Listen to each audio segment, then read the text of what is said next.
Peut-on encore critiquer la politique africaine de la France sans craindre des représailles? C'est la question qu'on se pose aujourd'hui après une multiplication de cas d'activistes qui se sont vus censurés, interdits de territoire, suspendus de leurs fonctions administratives et j'en passe. On en parle ce soir avec notre confrère et camarade Fabrice Ouimo. Bonsoir Fabrice. Bonsoir Nadia. Alors dénoncer la France-Afrique peut coûter cher, même très cher. Oui, effectivement, c'est d'ailleurs l'expérience amère que vit actuellement un professeur de philosophie à Rouen, Franklin Nyamsi, écrivain et agrégé de philosophie, qui s'est vu notifier une suspension de son poste d'enseignant à cause de ses prises de position contre la France-Afrique. Cet enseignant assume son engagement contre la politique africaine de la France et l'exprime tous les jours dans des publications qu'il envoie à ses plus de 159 000 abonnés sur Twitter. Franklin Nyamsi a accepté de répondre à nos questions. Voici comment il décrit sa suspension par l'Éducation nationale. Le secrétaire général de l'Académie de Rouen, aujourd'hui Académie de Normandie, François Fauzel, m'a dit « Monsieur Nyamsi, nous avons été appelés par Paris qui nous a demandé de vous convoquer pour vous demander de mettre un terme à vos critiques de la politique africaine de la France sur les réseaux sociaux. Car nous estimons par ailleurs que les critiques que vous formulez contre la politique africaine de la France sur les réseaux sociaux enfreignent votre obligation de réserve en votre qualité de fonctionnaire de l'Éducation nationale. À partir de 2021, j'ai fait valoir que ces critiques, ces analyses étant faites en dehors du cadre de mon service de professeur agrégé, il était hors de question que je renonce à ma liberté d'expression pour faire plaisir à une interprétation extensive et abusive de l'obligation de réserve des fonctionnaires. Alors, de quoi faire monter au créneau l'association des professeurs de philosophie, l'association APEP, qui s'interroge sur l'usage que pourront faire les professeurs de leur liberté d'expression sans risquer d'encourir une sanction administrative, y compris lorsqu'ils critiquent les politiques mises en œuvre par le gouvernement. Alors l'ironie de la situation est que l'initiative de cette sanction, elle vient donc de Pape Ndiaye qui a lui-même critiqué le système colonial par le passé. Tout à fait. Pape Ndiaye qui est ministre de l'Éducation nationale aujourd'hui, mais on l'a connu également comme écrivain, historien, ayant contribué à la rédaction d'un ouvrage de référence sur l'oppression coloniale. C'était le livre noir du colonialisme, publié en 2003 aux éditions Robert Laffont. Pour Franklin Nyamsi, c'est tout simplement la preuve d'un reniement de l'intellectuel Pape Ndiaye par le politique. On l'écoute. Le ministre Pape Ndiaye signe un arrêté. Et là, il est dit que j'aurais enfreint l'obligation de réserve des fonctionnaires de mon rang en critiquant la politique africaine de la France sur les réseaux sociaux. Je comprends la décision du ministre Pape Ndiaye comme une trahison de l'intellectuel Pape Ndiaye. Quand on lit le Pape Ndiaye, qui a consacré ses travaux universitaires à l'analyse et à la déstructuration du racisme.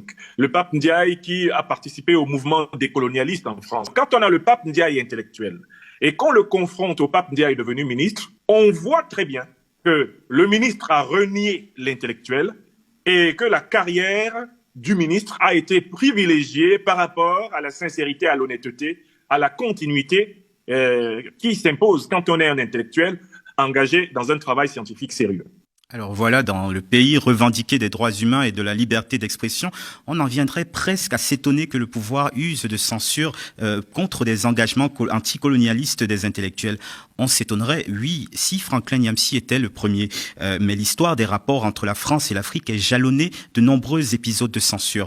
L'un des premiers à avoir expérimenté ce bâillon de la pensée fut le réalisateur anticolonialiste René Vauthier, auteur d'Afrique 50, le tout premier film à oser révéler les méfaits du colonialisme français. C'était en 1950 et le gouvernement français de l'époque l'a accueilli avec un tel antagonisme que le film sera censuré pendant un demi-siècle. C'est pourtant à travers ces premières images que beaucoup de Français ont compris ce que c'était l'envers du décor colonial. Il y a eu également une longue liste de livres et d'écrivains censurés parce qu'ils relataient la réalité coloniale. Oui, prenons l'exemple de l'écrivain martiniquais René Maran, contraint à son époque de démissionner de l'administration coloniale car son roman anticolonial Batouala était considéré comme un livre dangereux. Il avait été censuré par la France qui en a interdit la diffusion en Afrique. Il y a eu des cas emblématiques comme celui des damnés de la terre de Frantz Fanon, publié en 1961 et qui traite de la question du colonialisme dans le contexte de l'indépendance, l'accession à l'indépendance, qui plus est au moment de la guerre d'Algérie.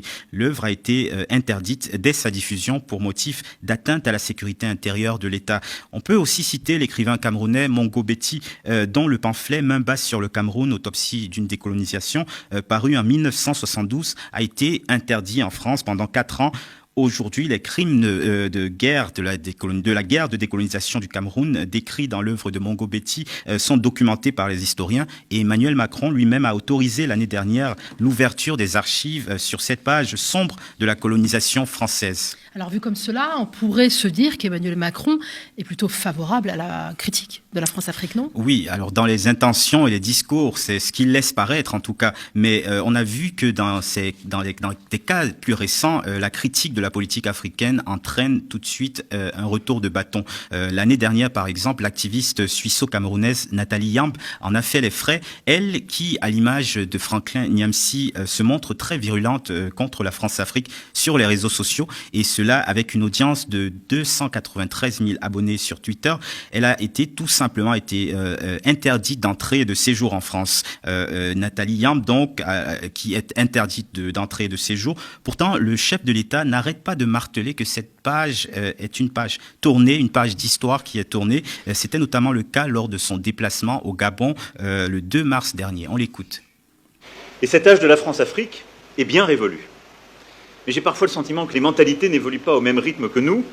Quand je lis, j'entends, je vois qu'on prête encore à la France des intentions qu'elle n'a pas, qu'elle n'a plus. On semble encore aussi attendre d'elle des positionnements qu'elle se refuse à prendre. Et je l'assume totalement. C'est pourquoi je préfère être très clair et explicite en vous retrouvant aujourd'hui. Au Gabon comme ailleurs, la France est un interlocuteur neutre qui parle à tout le monde et dont le rôle n'est pas d'interférer dans des échéances de politique intérieure. Un âge révolu, vraiment.